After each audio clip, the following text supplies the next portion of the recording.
ሰላም እንዴት አላችሁ ቤተሰቦች ሁሉ ሰላም ላይክ ሰብስክራይብ ሼር ማድረጉን እንዳትረሱ እያንዳንዱ የእናንተ እንቅስቃሴ እጅግ ዋጋ ያለው ስለሆነ የእናንተ የምታደርጉት ነገር በሙሉ በጣም ትልቅ ቦታ ክሬዲት የሚሰጠው ነው የእናንተ ብርታት የእናንተ ኤነርጂ ለእኔ ኤነርጂ የሆነ እየተጋባኝ ስለደረስን እጅጉን አመሰግናችኋለሁ አሁንም ትልቅ ሚዲያ ትልቅ ኤምፓየር መፍጠር ስለምንችል የእናንተ ብርታት ጥንካሬ እያንዳንዱን ሁኔታችሁን ስለምመለከተው እያንዳንዱን ኮሜንት የምታደርጉትን እያንዳንዱ የምትመለከቱትን እያንዳንዱን እንቅስቃሴያችሁን እጅጉን ስለምመለከተው በጣም አመሰግናችኋለሁ።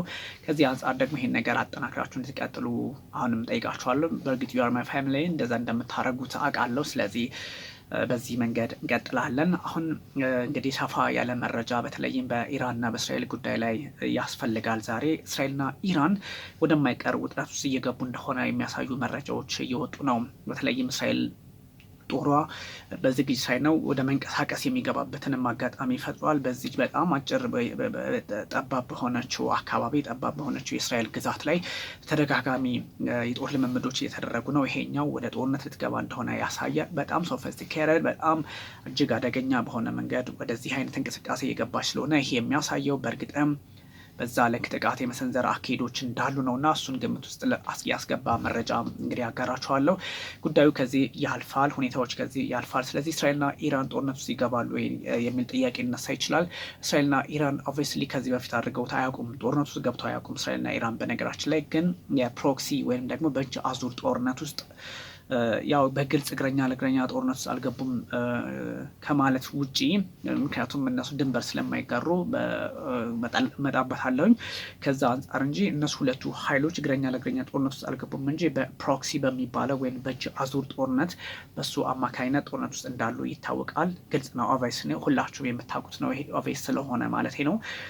ነገር ግን የሳይንቲስቶችን የኢራን የኒውክሌር ሳይንቲስቶች በማስገደል የኢራን ጀነራሎች በማስገደል የኢራን የተለያዩ አካባቢዎች ላይ እንቅስቃሴ ስታደርግ እስራኤል በርካታ ስራዎች ሳቦታጅ ይሄ የሳይበር አታክ ምናምን የመሳሰሉ ነገሮችን ከዛ አንጻር የሚደራረጉትን ስንመለከት ሁለቱ ሀገራት ጦርነት ውስጥ አይደሉም ማለት አስቸጋሪ ነው። ሰው they are in that way ወይንም ደግሞ ጦርነት ውስጥ እንደሆኑ የሚያሳዩ ነገሮችን መመልከት እንችላለን እና በጣም ብዙ ነገሮች ከግራም ከቀኝም ያሉ ነገሮችን መመልከት ስንችል ይሄኛው ውጥረት ይሄኛው አካሄድ አስቸጋሪ ሁኔታ እንደፈጠረ ያሳያል እና ከሰሞኑ እስራኤል በጣም በእጅጉ በከፍተኛ ደረጃ ከዚህ በፊት ታይቶ በማይታወቅ ሁኔታ ሶፊስቲኬትድ ወይም ውስብስብ የሆነ በጣም ኮምፒቲሽን ባለበት ውድድር ባለበት መንገድ የኬኤፍ 16 ኬኤፍ 35 ስቲልዝ የሚባሉት ወይም ደግሞ ከራዳር ውጭ የሚሆኑ የኤፍ 35 ተዋጊ ጀቶችን ሳይቀር እስራኤል ልምምድ ላይ አሰማርታለች እና ይሄ ደግሞ የሚያሳየው በሁለቱ ኃይሎች መካከል የማይቀር ነገር እንዳለ ነው። እንግዲህ እስራኤል እንደዚህ አይነቶች ልምምድ ስታደርግ ከዚህ በፊት በጣም በርካታ ልምዶች አሉ። ኢራቅ ላይ ጥቃት ስትሰነዘር ስታደርገው የነበረውን አይነት 1981 አካባቢ የነበረውን ማለት ነው። እሱን የምናስታውሰው ነው እነ ሜንሃይም ቤገን በነበሩበት ወቅት። ከዛ ደግሞ ሱዳን ውስጥ ጥቃት ስትሰነዝር ያደረገችው አይነት ልምምድ ነው። ዩጋንዳ ውስጥ ጥቃት ሳይሆን ዩጋንዳ ውስጥ እስረኞቹን ገብታ ከኢንቴቤ ያስወጣችበትን የምናስታውሰው ነው። ኢራን ጋር ደግሞ በተደጋጋሚ በተለይም ሁለቴ ኢራን ውስጥ ገብታ ጥቃት የሰነዘረችበትን ስንመለከት እሱን የሚያሳይ ነው። ከዛ ደግሞ እንግዲህ የመን ውስጥም ገብታ የተለያዩ አካባቢዎች ላይ ገብታ ጥቃት ስትሰነዝር የምታደርገው አይነት የጦር ልምምድ ነው እያደረገች ያለችው እና ስለዚህ ኢሚነንት ነው የማይቀር ነገር ነው የሚባለውም ከዚህ አንጻር ነው። የአሜሪካ ፖለቲከኞችም በዚህ ጉዳይ ላይ ሀሳቡ እንዳላቸው ወይም መረጃው እንዳላቸው እየተነገረ ነው። ሲኤንኤን ይዞት የወጣው መረጃ በግልጽ በዚህ ሳምንት ያሳየን እሱን ስለሆነ ነው እና በምን መንገድ መፍትሄ ሊያመጡ ይችላሉ እነዚህ ኃይላት የሚለውን ነገር ከሚለው ውጭ አሁን ያለው የሁለቱ ኃይሎች ውጥረት የሁለቱ ኃይሎች የሰጥ አገባቸው ወደዚህ አይነት ነገር እያመራ ነው እና ኢራን በትክክል ጦርነት ውስጥ የመግባት ፍላጎት የላትም ይታወቃል። ምክንያቱም ኢራን እዚህ ጦርነት ውስጥ ከገባች ብቻዋን እንደምትቆም ስለምታውቀው ሶሪያ ያለው የበሽር አልአሳድ መንግስት ስለተዳከመ ኦፍኮርስ የለም እንጂ ሶሪ ስለሌለ እንዲሁም ሐማስ አሁን ያለበት ሁኔታ የምታውቁት ነው። ሊባኖስ ውስጥ ያለው ነገር የምታውቁት ነው። ሄዝቦላይት ምን ያህል አቅም አለው። ምናልባት የየመኑ ሁቲ ተደጋጋሚ ጥቃቶችን እስራኤል ላይ ይፈጽማል። ከሱ አንጻር ትንሽ ጠንካራ ያለ ነገር እንዳለ ልንመለከት እንችላለን። ያም ሆኖ ግን ከዚህ በፊት እንደነበረችው አይደለም። እሱ ሲባል ግን ኢራን ሌላ የሚገርም አይነት ኳሊቲ የላትም ማለት አይደለም። ወታደራዊ ምናምን ከሚለው ውጪ የኒውክሌር ጉዳዩን ስንመለከት ኢራን ላይ በአሁኑ ሰዓት ጫና መፍጠር ኢራን በአጭር ጊዜ ከዚህ በፊት ነግራችኋለሁ ቢበዛ በ8 ቀን ውስጥ መታጠቅ የምትችልበትን እድል ወይም ኒውክሌር መታጠቅ የምትችልበት አጋጣሚ አለ። 60 በመቶ አበልጽጋለች ኒውክሌር ዩራኒየም። ያ ማለት 90 በመቶ ነው ማበልጸግ የሚጠበቅባት። ስለዚህ ከ60 በመቶ ወደ 90 በመቶ ለመድረስ 30 በመቶውን በፍጥነት ለመጨመር የሚፈጅባት ግፍ አካለ ልታጠቅ ብላ ዲክሌር ለማድረግ ከፈለገች 8 ቀን ማክሲመም። ከዛ ውጭ በቀናት ውስጥም ሊሆን ይችላል እና ከዛ አንጻር ደግሞ the more you pressured or the more Israel pressured ኢራን ደሞር ቢከምስ ስትሮንግ ነው የሚሆነው። ስትሪንግዟ እየጨመረ ነው የሚሄደው እና እንዲህ አይነት ነገሮች ስላሉ እጅግ አሳሳቢ ሊሆን ይችላል። ግን ከምን ተነስቶ በምን ጉዳይ እስራኤል ጥቃት ልትሰነዝር እንደምችል መረጃ ተገኘ የሚለውን ማወቅም ያስፈልጋል። የተነሳበት ምክንያት አንደኛ ቅድም እንዳልኳችሁ ከዚህ በፊት በተለያዩ ራቅ ወዳሉ አካባቢዎች ከባድ የሆኑ ውስብስብ የሆኑ የሚሊትሪ እርምጃዎችን ወይም ሚሊትሪ ኦፕሬሽን ለመስራት ስትፈልግ የምታደርገው አይነት ወታደራዊ ልምምድ መሆኑ ነው አንደኛው። ሁለተኛ ደግሞ በዛች በጣም 21700 ስኩዌር ኪሎ ሜትር አካባቢ ነው የእስራኤል ስፋት፣ ትንሽ ነች እና እዛ አካባቢ ላይ ደግሞ ጠንካራ የሆነ የጦር ልምምድ እያደረገች ነው። እዛ አካባቢ ላይ ማለት ሙሉ እስራኤል ላይ ከባድ የሆነ የአየር ኃይል ጦር ልምምድ ይደረጋል ማለት ነው፣ እየተመላለሱ እዛው እዚሁ ማለት ነው። እንግዲህ አሁን ኢትዮጵያ ለምሳሌ ከእስራኤል ጋር ስትወዳደር እንግዲህ የሰማይና የመሬት ነው። ስንት ሚሊዮን ነን እኛ፣ በጣም እጅግ በርካታ ሚሊዮን ነው አይደል ስኩዌር ኪሎ ሜትር ስፋት ችን።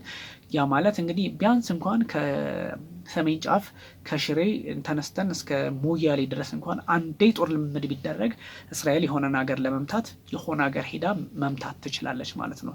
ከሽሬ እስከ ሞያሌ አስባችሁ፣ ከሞያሌ እስከ ሽሬ ሁለት ቢመለሱ ደግሞ የት ሊደርሱ? መካከለኛው ምስራቅን ተሻግረን የትም ሀገር መምታት እንችላለን ማለት ነው፣ ስፋት ስላለን። እስራኤል ግን ያ አይነት ስፋት ስለሌላት እዛው ነው ልምምዷ። ልክ ወይም ደግሞ ባጭሩ ትልልቅ ስቴዲየሞች በትልቅ ስቴዲየም እና በትንሽ ስቴዲየም የሚደረግ የልምምድ ማለት ነው፣ የኳስ ልምምድ አይነት ነው እንግዲህ እየተደረገ ያለው እና ይሄን ነገር ግምት ውስጥ ያስገቡ ፖለቲከኞች ናቸው የማይቀር አይነት ነገር አለ እያሉ የሚገኘው። ከዛ ውጭ ደግሞ የኮሚኒኬሽን ጉዳዮች ላይ ኮሚኒኬሽን ላይ ኢንተርሴፕት የተደረገ አለ እና እሱም የሚያሳየው በግልጽም ጦርነቱ እንደማይቀር በግልጽም አንድ እስራኤል ይሄን አይነት ዝግጅት ውስጥ እንደሆነች ያስመለክታል። ይህ ሁሉ ባለበት በእስራኤል በኩል አይደለም። ይህ ሁሉ ዝግጅት ያለው በእስራኤል ብቻ አይደለም። ኢራን ምንድን ነው ያለችው? ኢራን እስራኤል የምትነካኝ ከሆነ ጫፌን የምትነካኝ ከሆነ ምላሽ አደገኛ፣ ምላሽ አስቸጋሪ፣ ድስስብ በጣም በቃ ቁርጠኝነት የተሞላበት ሊሆን ይችላል ይሆናልም የሚል ሀሳብ ነው የሰጠችው። አይአርጂሲ እስላማዊት ኢራን አብዮታዊ ዘብ ወይም ደግሞ ዋናው ጦር የመጨረሻ ተከላካይ ተደርጎ የሚወሰደው ከአልቁድስ ወይም ደግሞ ከሌሎች ኃይሎች ፓራ ሚሊተሪ የሚባሉ ከደጋፊዎች ጋር ሆኜ በግልጽ እስራኤልን እፋለማታለሁ የሚል ሀሳብ አለው። ስለዚህ ይሄኛው መግለጫ ሰጥተዋል። በሁለቱም በኩል ያለው ዝግጅት ነው። የማይቀር አይነት ውጥረት እንዳለ ያሳያል። ያልኳችሁም ከዚህ አንጻር ነው። እስራኤል ብቻ አይደለም ጥቃት ስትሰነዝር የምችለው። እስራኤል ጥቃት ስትሰነዝር ምላሹን ደግሞ ኢራን እንደምትሰጥ በተደጋጋሚ ገልጻለች። ኢራን የአይአርጂሲ ስፖክስ ማኖች የአይአርጂሲ ኃላፊዎች ሳላሚ ምናምን የሚባሉት በግልጽ ያስቀመጡት ይሄን ነው። እስራኤል ጥቃት ከሰነዘረችብን እስራኤል ብቻ አይደለም ጥቃት እንደሰነዘረችብን የምንወስደው፣ ጥቃት የሰነዘሩብን ሁለቱም ኃይሎች አሜሪካ ጭምር ናት፣ አሜሪካ ማብራ ኃላፊነት መውሰድ አለባት የሚል ሀሳብ ሰጥተዋልና የማይቀር አይነት ውጥረት እንደሆነ ያሳያል። ስለዚህ እስራኤል ብቻ አይደለችም አሁን ዝግጅቱ ላይ ያለችው ማለት ነው። ኢራን ሙሉ በሙሉ ተዘጋጅታለች። እስራኤል ዝግጅቱ የተገለጸው ቅድም ባልኳችሁ በአንዳንድ ጉዳዮች በአንዳንድ እንቅስቃሴዎች ወይም ደግሞ ሚሊተሪ ዝግጅቱን በመመልከት ነው። እሷ ያለችው ነገር የለም፣ ዝም ነው የምትለው። እስራኤል ብዙ ጊዜ በመካከለኛው ምስራቅ ለምትፈጽመው ጥቃት ሁሉ ኃላፊነት ወስዳ አታውቅም ከአንዳንዶቹ በስተቀር አብዛኛውን ዝም ነው ልትል የምትፈልገው እና ከዛ አንጻር ሊሆን ይችላል ዝም ነው ያለችው። ኢራን ግን በግልጽ መግለጫ ስለሰጠች ነው። ለመንግስታቱ ድርጅትም አባስ አራግቺ የውጭ ጉዳይ ሚኒስትሩ ለመንግስታቱ ድርጅት ዋና ጸሐፊ አንቶኒዮ ጉቴሬዝ እስራኤልን ማሳረፍ አለባቸው፣ እስራኤል ጥቃት የምትሰነዝርብን ከሆነ እኛ እርምጃ እንወስዳለን ብለዋል። እርምጃ የሚወስዱት አንደኛው ሚሊትሪ ቅድም እንዳልኳችሁ ርቀታችሁ ትንሽ ነው፣ እሱን እንመለስበታለን እና ጥቃቱን እስራኤል ስትሰነዝር እኛ ምላሽ አለን ብለዋል። እኛ ምላሽ አለን ማለትም ብቻም ሳይሆን ስፔሲፊክ የሆነ ሜዥርመንት ልንወስድ እንችላለን። ይሄኛው ስፔሲፊክ የሆነ ሜዥርመንቱ ደግሞ ምንድነው ሊሆን የሚችለው? የፖለቲካውን ብቻ አይደለም። ስፔሲፊክ ሜዥርመንት ልንወስድ እንችላለን ያሉት የኢራን ፖለቲከኞች ለምን ይመስላችኋል?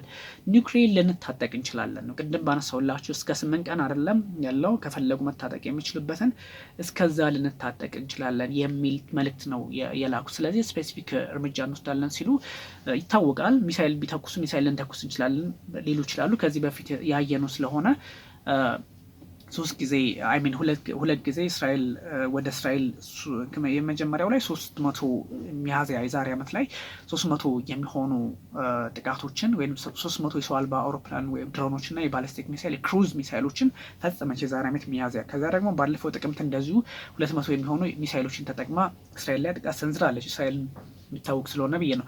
እስራኤልን በተደጋጋሚ እነ እስማኤል ሃኒያን ሳይቀር በመሀል ቴህራን ገላለች። በጣም አደገኛ በሆኑ ቦታዎች ላይ ደግሞ የራሻ S-400 ኤር ዲፌንስ ሲስተም ሳይቀር እሱን እስከ መውደም ደርሳለች እና ጥቃቱ ተጠጋግተው ያውቃሉ። የአሁኑ ምንድን ነው ስፔሲፊክ ሜዥርመንት እንወስድ እንችላለን። አባስ አራግቺ ወይም የኢራን የውጭ ጉዳይ ሚኒስትር ሲሉ ምንድን ነው ያሰቡት? ስፔሲፊክ የተለመደ ነው። ምን ስፔሲፊክ ያደርገዋል ሲባል ጠቅላይ ሚኒስትር ቤንያሚን ኔታንያሁን ኢላማ ውስጥ አስገብቶ መምታት፣ መግደል ምናምን ላይሆን ይችላል። እሱ ይተሳሰባሉ። ኦፍኮርስ ይተሳሰባሉ ስላችሁ እስራኤልም እነ አያቶላ አሊ ሐመኔን ፕሬዚደንቱን ምናምን መሱድ ፔዜሽኪያን አግኝታ ህይወታቸውን በቀጥፍ ደስ ይላታል። አያቶላዎቹም ኔታንያሁን አግኝተው በሆነ አጋጣሚ ህይወታቸው ቢቀጥፏቸው ወይም ደግሞ ሌሎች ወሳኛ የእስራኤል ፖለቲከኞችን ህይወት ቢቀጥፉ ደስ ይላቸዋል። ግን የማይሆንበት ምክንያት አለ። ይሄኛው ያው ሴኩሪቲ ምንም እንዳለ ሆኖ ግን ስፔሲፊክ ሜዥርመንት መውሰድ እንወስድ እንችላለን። ይሄን ስፔሲፊክ ሜዥርመንት ደግሞ ሊያውቅ የሚችለው IAEA ወይም ደግሞ የዓለም አቀፉ የኢነርጂ ድርጅት ነው፣ የአቶሚክ ኃይል ድርጅት ነው ብለዋል ራፋ ግሮሲ ማለት ነው። ስለዚህ ይሄ ማለት ስፔሲፊክ ኒውክሌር ልንታጠቅ እንችላለን ነው። በቃ ይሄ ስፔሲፊክ ሜዥርመንት ማለት ይሄ ነው። ኒውክሌር ልንታጠቅ እንችላለን። እስራኤል ይሄ ሴንትሪፋጅ የሚባል አለ። ሴንትሪፋጅ ማለት በጣም በፈጠነ ወይም ሪያክሽኑን ከፍ አድርገው ኒውክሌር መታጠቅ፣ ባጭሩ ኒውክሌር መታጠቅ እንድንችል አንድ ሀገር እንዲችል የሚያደርግ አቅም መፍጠር የሚችል ነው እና እሱን ቴክኖሎጂ ባጭሩ ለመታጠቅ ባጭሩ ለመያዝም እድሉ ስላላቸው ከዚህ አንጻር ሊቃኝ ይችላል የሚል አረዳድም ስላለ ነው እና እጅግ አሳሳቢ ነገር ነው እና ለእንደዚህ አይነት ነገሮች መፍትሄ መስጠት እንዴት ይቻላል? ሁኔታዎች እንዴት ማርገብ ይቻላል ከተባለ የሁለቱ ኃይሎች ውጥረት እና አያቶላ አሊ ሐመኔ who are you after all እናንተ ስለኛ ኒውክሌር የምታወሩት ስለኛ አንዳንድ ነገሮች የምታደርጉት ምንድን ናችሁ? እናንተ ቀይ መስመር አለን ብላችኋል፣ እኛም ቀይ መስመር አለን የሚል ሀሳብ ሰጥተዋል። የኢራን ቀይ መስመር ምንድን ነው? የእስራኤል ቀይ መስመር ምንድን ነው? የሚሉት ነገሮችን የእስራኤል ቀይ መስመር ኒውክሌር መታጠቅ የለባትም ነው ኢራን። የኢራን ደግሞ ቀይ መስመር የምትላቸው ነገሮች ብዙ ናቸው። ከአሜሪካ ጋር ነው ሞርስ የእሷ ሰጥ አገባና አሁን የመንግስታቱ ድርጅትን በዚህ መንገድ ችግሮችን መፍትሄ መስጠት ካልቻለ አሳሳቢ ነገር ሆኖ ሊቀጥል እንደሚችል ያሳያል። ባይዞይ የኒውክሌር ድርድሩን በተመለከተ መረጃ ልሰጣችሁ ፈልጋለሁ። የኢራንና የአሜሪካ የኒውክሌር ድርድር እንግዲህ 5ኛው ዙር በሮም ጣሊያን ተካሂዷል እና ይሄ ድርድር በምን መንገድ ተጠናቀቀ ከተባለ እንደው ይሄ ነው ግልጽ የሆነ መረጃ የለም ሲባል ከዚህ በፊት ከነበሩት በምንድን ነው የተለዩ ብትሉኝ በምንም የተለየ አይደለም። የኢራኑ የውጭ ጉዳይ ሚኒስትር አባስ አራግቺ እንደምታውቁት ሮም ነበሩ። በመካከለኛው ምስራቅ የዶናልድ ትራምፕ ወይም ደግሞ የአሜሪካ ልዩ መልእክተኛ ስቲቭ ዌትኮፍም እንዲሁ ሮም ጣሊያን ነበሩ። ውይይቱ ተደርጓል። በሁለቱ ሰዎች ነው የሚመራው የኒውክሌር ድርድርና 5ኛው ዙር ሲደረግ ጥያቄዎቹ ምንድን ናቸው? ዩራኒየም ኢራን ሃስ ቱ ሃቭ ዚሮ ዩራኒየም ኤንሪችመንት ነው።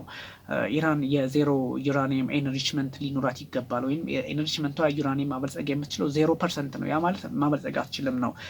ስለዚህ ይሄኛው በጣም ትልቅ ቀይ መስመር ነው፣ የኢራን ቀይ መስመር። ስለዚህ ይሄኛው ማለት ደግሞ ኢራን ቀይ መስመር አለፈ አለች የሚል ትርጉም ይኖረዋል። ከዛ ደግሞ የአሜሪካ ቀይ መስመር ምንድን ነው? በተመሳይ ደግሞ ኢራን ምንም አይነት የኒውክሌር ኃይል ሊኖራት አይገባም ነው። እንደምታስታውሱት በ3.67 በመቶ ነበረ የ2015 የባራክ ኦባማ ዩራኒየም እንድታበለጽግ ለእስራኤል ለኢራን እድል የሰጣትና እሱን ስምምነት 2018 ላይ ዶናልድ ትራምፕ ትተውት ሲወጡ ነገሮች ተቀይረዋል። ስለዚህ መጀመሪያ 3.67 በመቶ ዩራኒየም ማበልጸግ ትችላለች። ዩራኒየም ማለት የዩራኒየም ማበልጸግ 3.67 በመቶ እሱም ለኃይል፣ ለመሰረተ ልማት፣ ለኢነርጂ፣ ለተለያዩ ነገሮች ይሆናል የሚል ግንዛቤ ነበረው ነው እና እሱ እንዳለ ሆኖ ከዛም ባሻገር ደግሞ ሌሎች መልካቸውን የቀየሩ ሁኔታዎች ነበሩ። ያ ማለት ደግሞ የፖለቲካ መንገዱ ሌላ ነው። ስለዚህ በዛ ሁኔታ ላይ በቀጠሉበት አጋጣሚ ምን ተፈጠረ መሰላችሁ?